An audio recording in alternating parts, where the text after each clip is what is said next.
Canadian politics is boring.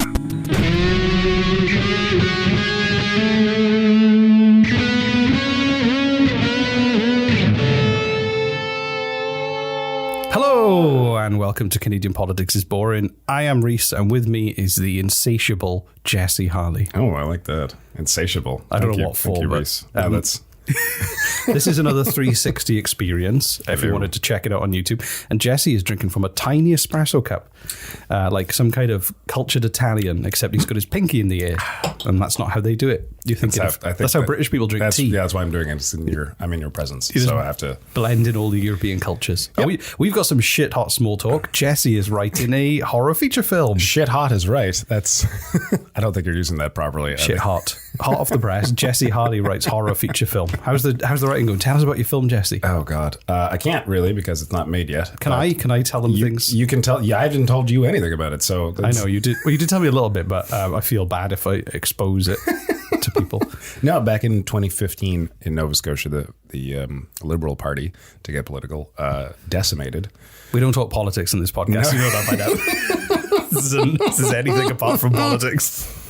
They decimated the film industry pretty much, and it limped its way back into a place where foreign companies can come in and utilize their business incentive. It's no longer a tax credit. It's a business incentive, whatever the hell that means. But local filmmakers, local up-and-coming filmmakers are and have been pretty much screwed out of trying to become a homegrown filmmaker, whereas you could do that anywhere else in Canada, almost anywhere else in Canada. And this is a wonderful story. It's depressing as fuck. Right. Yeah. Anyway, my producer and friend Chris, who produced almost all of my films in the past, he finally came back and was like, I think I figured out a way to maybe eke back. So we're doing it like it's just out of our own pockets just to get back into That's cool, into the race, which may or may not happen. So like it's like I've got a race to write a script and then we've got a race to shoot it with no money. And I'm like, okay, I'm a little worried, but it'd be fine. It'd be fine. You can do it on your phone. Totally. That's what the kids are doing. 15 seconds long film on your phone. Yeah, 15-second long horror film, and in the film festival, there we go. We're good to go. Exactly. Yeah. I did pitch you some alternative storylines, which you turned down, which is a shame. Multi-dick. It's basically why on earth would I turn down multi-dick? A demon who's covered in penises and steals other people's penises. I think is a great concept. I think you should if any of our audience is a big Hollywood film mogul and would like to make multi-dick. Well, before you ask them to buy it, why don't you pitch the movie? I've already pitched it. That's pretty much it. It's a 5-second pitch. Yeah. That's it's a multi-dimensional demon with many dicks on him. Period. And he steals other people's dicks and adds them to his body. So I'll admit it needs a bit of work. It's undeveloped. It's a raw concept. My small talk seems way worse than your small talk. You're writing a feature film, and that's exciting. I went to a beach and saw some icebergs for the first time up close. Oh, that is which was a big deal for me. It is, yeah. Are they icebergs if they're the size of a Chevy Cobalt? Yeah. They're still massive underneath, right? No, they weren't. They were washed up on the beach. What is that? Just that's just a piece of ice. It's just a piece of ice. Damn it. Okay, well, I came close to meeting my first iceberg. So, let's. Yeah, apparently you've got a really good episode. I'm excited about this episode. This episode is a very recent story. And oh God, I know what that means when you're excited about an episode. It's going to be depressing and gory. No, it's just it's so shit and funny, and it's such a Canadian scandal because, like we did Fuddle My Duddle a few weeks back. Right, that was a non-scandal. Unlike the real scandals, which seem to be forgotten, the non-scandals are the ones that seem to last in Canada. Right, because we don't really have news here. I gotta say that. No, exactly. You do. It's just people seem to draw on other things. So, yeah. Anyway, but this episode is called Jason Kenney Hates Bigfoot. Jason Kenney. I don't know that name. He's the Premier of Alberta. Oh. Which means he's the premium Albertan. I don't think he is. I actually don't think he is. I take that back. Oh, okay. Seems quite unpopular at the moment. But really? Jason Kenney. Jason Kenney. Kenny, not Keddy. Jason Kenney. All right. So Jason Jason Kenney, unpopular Premier of Alberta. Okay. Exactly. That's the unsuccessful merchant historical tag. The deeply unpopular Jason Kenney. So, incidentally, have you heard of a film called Bigfoot Family? No. So, I have not. Bigfoot Family is a 2020 Belgian-French computer-animated comedy drama directed by Ben Stassen and Jeremy de Grunson, and it's a French. It's a French production, but it's voiced in English, and it's the sequel to another Bigfoot film. It was on Netflix recently. So I'm guessing you haven't seen it. It was the number one film in Canada and the United States very recently on Netflix. For like, what, half an hour? No, like a couple of weeks. What was it called? Bigfoot Family. Oh, that one. Yeah, that film that the whole episode is about that we already talked about. No, the prequel you said it was based the prequel. So the prequel... I couldn't find the prequel to watch. My kids watch Bigfoot Family, but my understanding is the Bigfoot has a family and like he's married to a human woman. I don't even want to imagine the wedding night. But anyway, and a kid who's half human, half they have big. hybrid kids. Yeah, he's like a kid with big feet. He doesn't need shoes, for instance. So that's it. That's the premise of the show. So they're like a suburban family who are kind of half big, half human. So like, how are you pitching this to executives? We've got this woman. She's into bestiality. She really wants a family. But she's not. Bigfoot is not like a terrifying like ape kind of, with like not Bigfoot like you'd imagine Bigfoot and the Hendersons. If you remember Bigfoot, I do remember, which is my favorite portrayal of Bigfoot. It's a great, Harry Henderson. Bigfoot is just like a human, except he's got magic powers and bigger feet and maybe like bushy sideburns. He looks more like a rough lumberjack kind of fella rather than a beast. Right, and you know why they made those changes, right? Just to make it acceptable. Because otherwise she'd be having sex with an animal, like with a bipedal ape. Yeah, right. Like with an assumed to be extinct bipedal ape. So the storyline for this film is Bigfoot wants to use his fame for a good cause and decides that protecting a large wildlife reserve from a dodgy oil company in Alaska is the perfect opportunity. Adam, who's Bigfoot's son, helps his father by uploading a promotional video to social media. Swathes of protesters arrive to support Bigfoot, who mysteriously disappears one night. Adam and his mother, Shelley, the Bigfoot lover, journey to find and rescue him along with their animal friends. Adam infiltrates the company grounds and tycoon businessman and owner of the company, Connor Mandrake. I'm guessing he's the bad guy. He is the bad guy. Right. This is how I said it. Yes, and also he's got a bad guy name. Right. Connor Mandrake. Connor is still evil. Still, yeah. Is preparing to destroy the valley using a bomb so that he can excavate the present oil easier. After freeing Shelley as well as his father, I didn't know Shelley was kidnapped by the company. Adam escapes the grounds with them. Turning back, they defuse the bomb. Connor confronts them and Adam records him, exposing the scheme. So basically, evil oil company, right, foiled by Bigfoot family and the animals who they can talk to with their Bigfoot powers. Saves Alaska from a nuclear bomb. Oh yeah, that's right. You said that the Bigfoot had magical powers. What? He can talk to animals. I think he can run fast. I don't know. Telekinetic powers. Yeah. Laser eyes. Yeah. Green Lantern ring. Telescopic legs. Exactly. And human wife. All the other animals are jealous. So, this is a headline from... the first 10 minutes of this podcast is describing a weird, and I'm going to assume bad, children's movie. No, it's done really well. My kids loved it. They thought it was great. What did you think, But you know who didn't love it? You? Jason Kenney. So, Jason's Kenney... Hold on. This is... Who cares, man? It's a movie. No, but this is it. This is the story. It's hilarious. It's a kids' movie on Netflix. Mm-hmm. It's pretty average storyline. Right. Good lockdown viewing for kids. Sure. Why not? You can watch it. Parents can sleep while the kids watch it. Nice, and finally get a average rest. animated movie that no one's going to remember. Right. No, exactly. In 10 years' time, everyone will go, remember that Bigfoot family movie? No, but I remember that Jason Kenney didn't like it. That's all you'll remember. And there's proof of this, which we'll get to. Oh, okay. So Jason Kenney's government denounces Bigfoot family.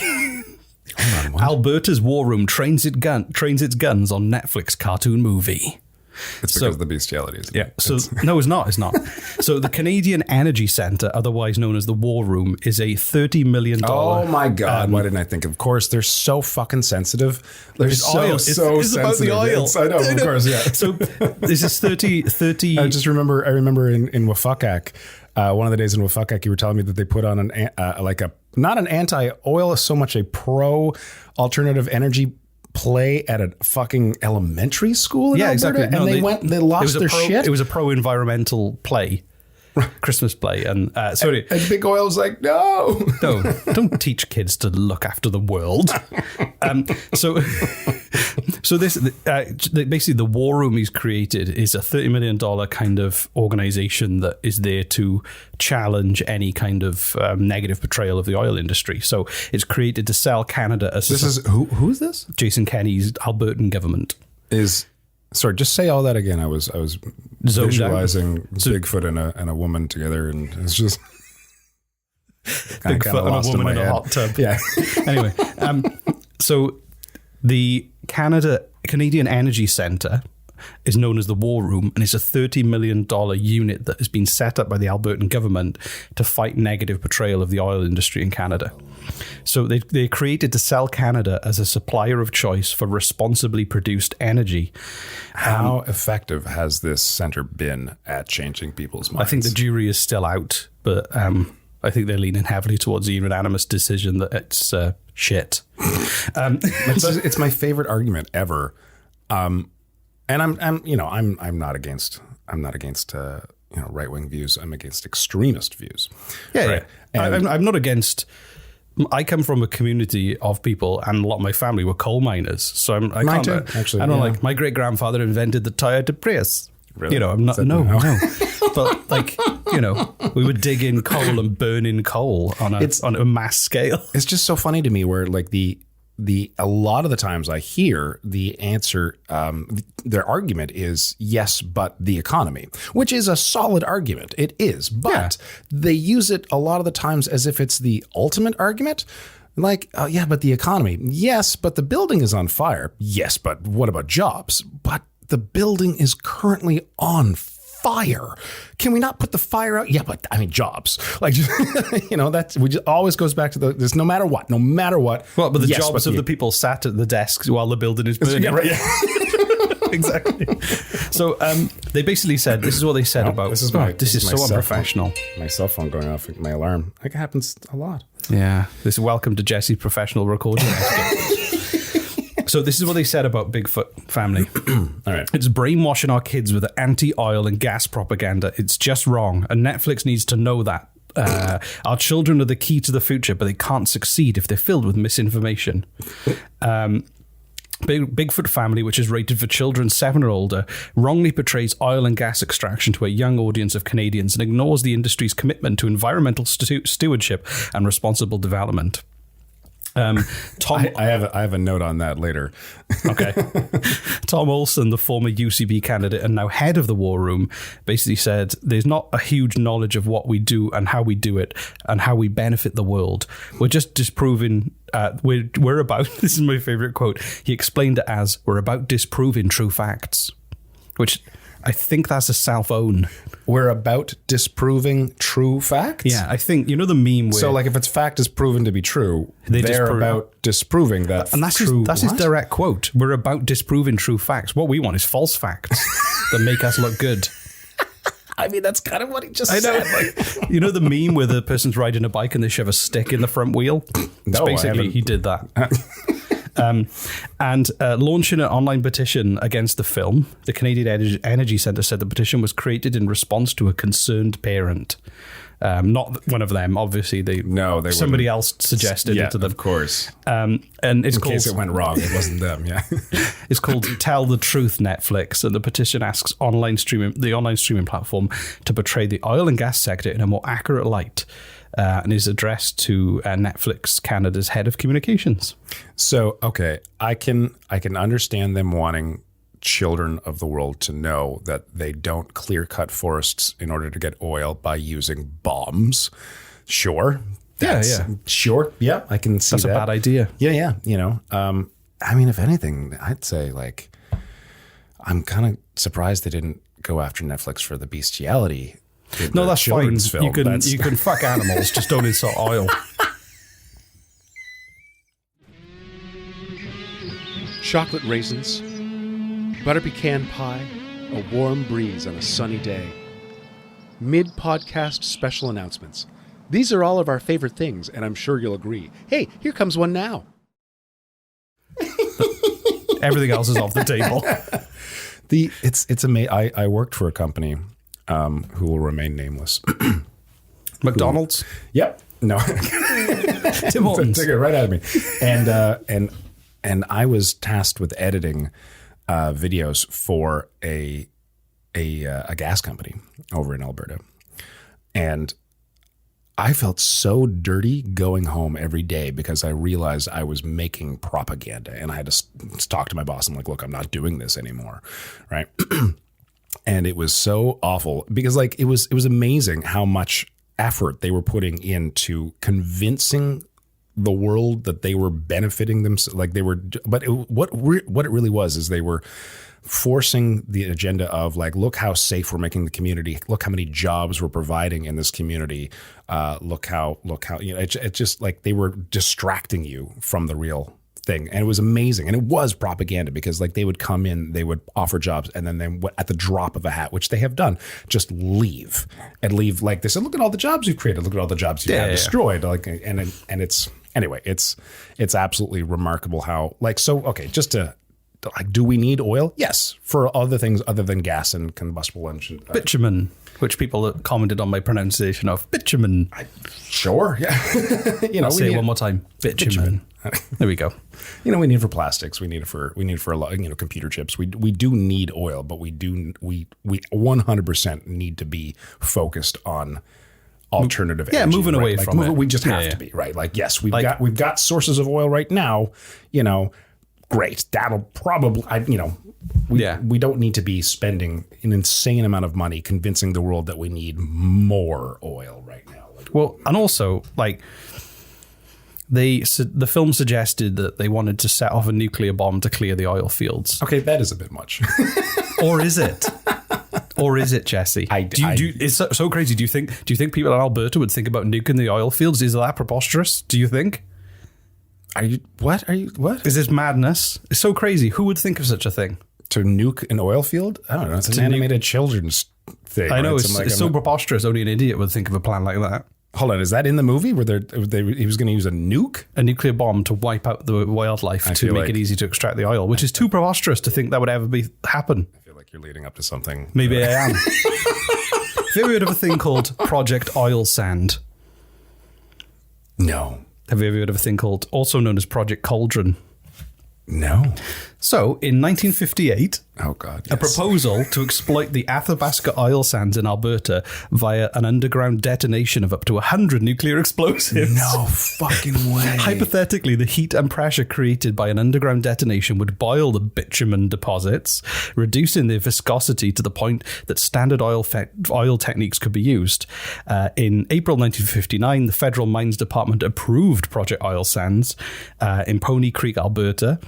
Which is 64 miles from Fort McMurray. This was approved? This was approved. This was a plan. Let's detonate 100 nuclear bombs under the ground in northern Alberta to do exactly what they were doing in Bigfoot family. Now, when was this again? This was in the 60s? This was in the late 50s, early 60s. So to be fair, back then, weren't they still just experimenting with nuclear technology and weren't really familiar with just how they dropped the dangerous they first were? nuclear bomb 15 years before. That's true. Killed over 100,000 or hundreds of thousands of people, I think. When were they doing all those tests, those nuclear bomb tests in the Pacific, though? Was that in the 40s? That was, they consistent. I think France was still doing them in the 90s. Jesus. Yeah, they still just because they look neat. It does look cool, and also you get where you're going. I'm going to go to a tropical island for 6 months. Why? Yeah. Well, we don't have to do it here. We could do it somewhere cold, but it's nice. They've got pina coladas. So what happened? Why did it not go through? This is amazing. I know. I didn't know this turn. The story would take this turn. I thought it was just like. I just think it's quite a twist. I think it's just like, oh, we would never set a nuclear bomb off, but we did think about it. Everyone just erase your minds of the last 5 minutes. We would never do such a thing. Do you know the only reason why they didn't go through with it? Why?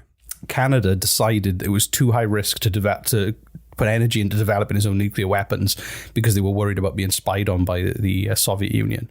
What? So Canada became opposed to nuclear tests, which meant that they couldn't nuke the oil sands. So because they were afraid that they'd...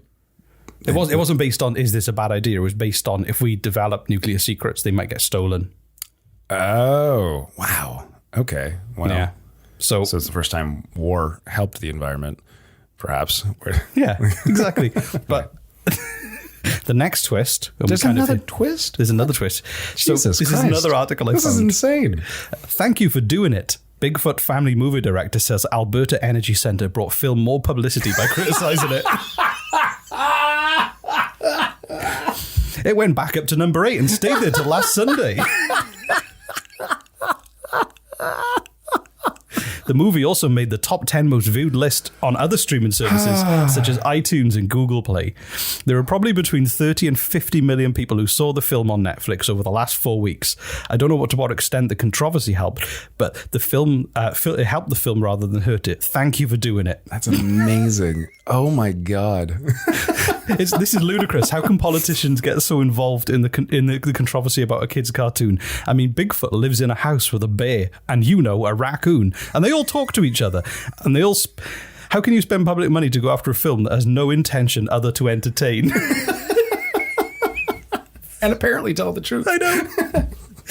Without realizing he wrote a script that was based on reality. It was technically a drama based on reality. It was a documentary drama, sorry. Right.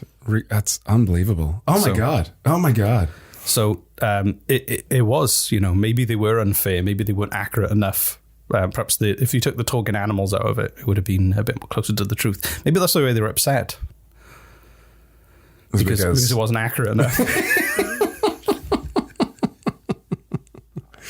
Unbelievable. I kind of have to go and watch a little bit of this movie now. Oh, now we're promoting the movie too. So yeah, but in a good light. So that's not. Yeah. If you want to brainwash your children, then watch Bigfoot Family. My kids are technically brainwashed now. I mean, the thing that I'm taking away from this is that like everyone's ignoring is like bestiality is okay. This is not. This is not something I can get behind. A new T-shirt, bestiality is okay. No.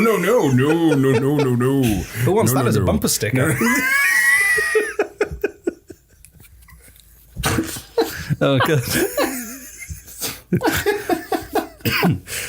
My God. I think, though, if someone could write a review. Bigfoot does look very human in the film. Just one review. If you see a review that already says this, just leave it as being the sole review. But can someone just write one review on Apple Podcasts for us saying how horrible our podcast is for promoting bestiality? We're not promoting it. We're just... just to put a little twist. When people are reading the reviews, just... Hold on, what? What I love is it's a kind of the conservative Christian like kind of government, like a very kind of like right wing party. Yeah. They were worried about the oil, but they completely missed the interspecies relationship. I'm sure there's got to be something about Bigfoot in the Bible. I mean, I haven't read the whole thing. I struggled to get past the introduction at the start. I'm just blown away that the plot to this animated movie was actually about to happen in Canada. Like but also the reason they didn't do it was not concern for the environment or the implications. It was all the worry was for basically reputation. Yeah. Right, which backfired big time. Yeah. So Jason Kenney hates Bigfoot. And his family. Oh, not his own family. He hates Bigfoot's family. I don't know. I don't know how he feels about his own family, but maybe.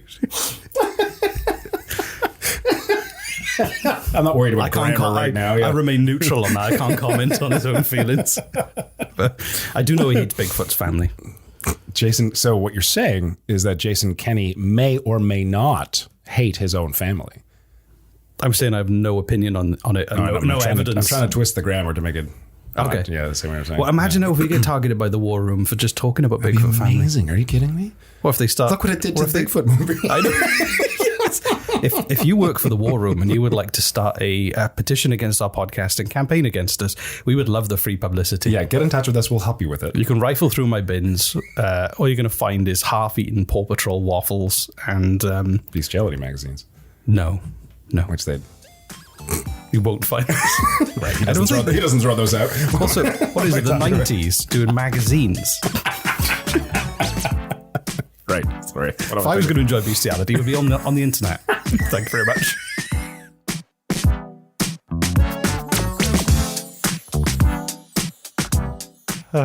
Anyway, somehow this episode about a Netflix film and controversy over oil became about something very much darker and more twisted. So If you're offended by the topic of bestiality, I'm sorry. If you're into it, don't do it. Don't do it. Just don't do it. Just don't do it. That's our slogan.